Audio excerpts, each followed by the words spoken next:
আজকে দুপুরের খবর যে ভারতের নাগপুরে কারফিউ জারি করা হয়েছে, কারণ আর সম্রাট আওরঙ্গজেবের কবর তারা উচ্ছেদ করতে চায়। আপনারা মনে রাখবেন, সেই বাবরি মসজিদ ভাঙা, সম্বলি মসজিদ ভাঙা, এই ঘটনাগুলো থেকে আওরঙ্গজেবের কবর উচ্ছেদ করা এই কোনটাই বিচ্ছিন্ন ঘটনা নয়।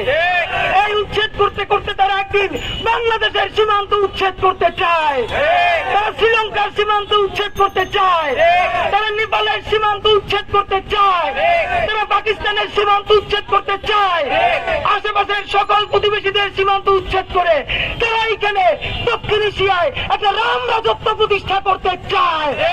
বন্ধুরা আমার, আপনারা জানেন, দেখেন মিডিয়া কিভাবে ট্রেনিং করে। বিবিসি বলেছে গতকালকে যে কারফিউ জারি করা হয়েছে নাগপুরে, যেখানে কি হয়েছে, এই সম্রাট আওরঙ্গজেবের কবরকে উচ্ছেদ করা নিয়ে তারা সম্রাট আওরঙ্গজেবের ছবি পুড়িয়ে দিয়েছে। তারও আগে যদি বলি, তারা 500 কোটি টাকা স্পন্সর করে সিনেমা বানিয়ে প্রোপাগান্ডা করেছে, যেখানে সম্রাট আওরঙ্গজেবকে ইতিহাসের সব থেকে বাজে ভিলেন হিসেবে দেখানো হয়েছে।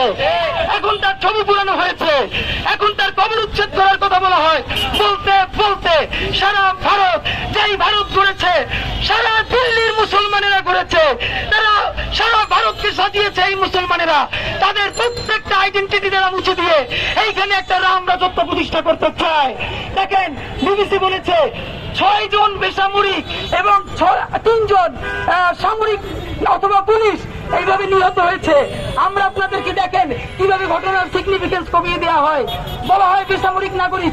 আরে ভাই, এই যে যেহেতু তোমরা বলছো সাম্প্রদায়িক দাঙ্গা, শিরোনামেও বলছো হিন্দু মুসলিম দাঙ্গা, তাহলে এই 6 জনের মধ্যে কয়জন হিন্দু, কয়জন মুসলমান, কেন তোমরা বলো না?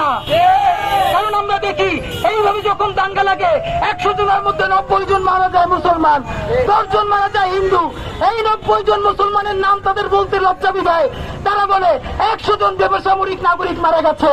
এইসব ভণ্ডামি করে এখন আর পার পাওয়া যাবে না।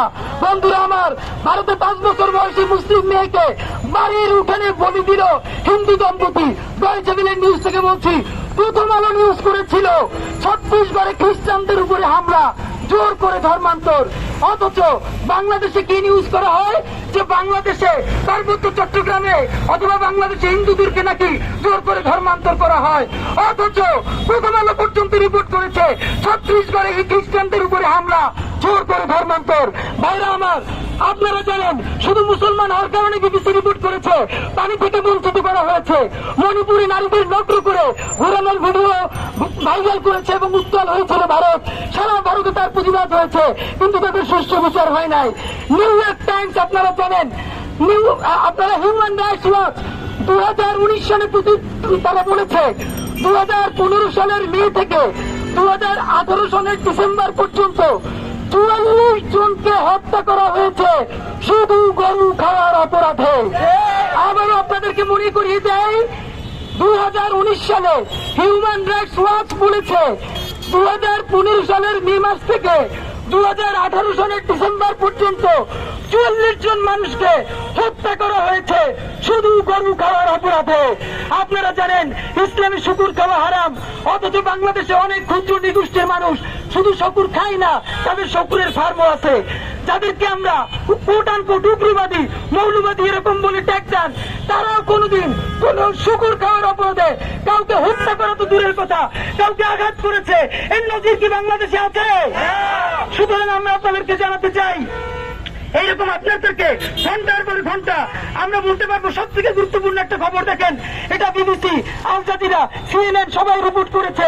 সুল্লিডিন, এই যে সুল্লিডিনে কি হয়েছিল, ভারতীয় অনলাইনে অ্যাপে কিভাবে মুসলিম নারীদের বিক্রি করা হয়েছে।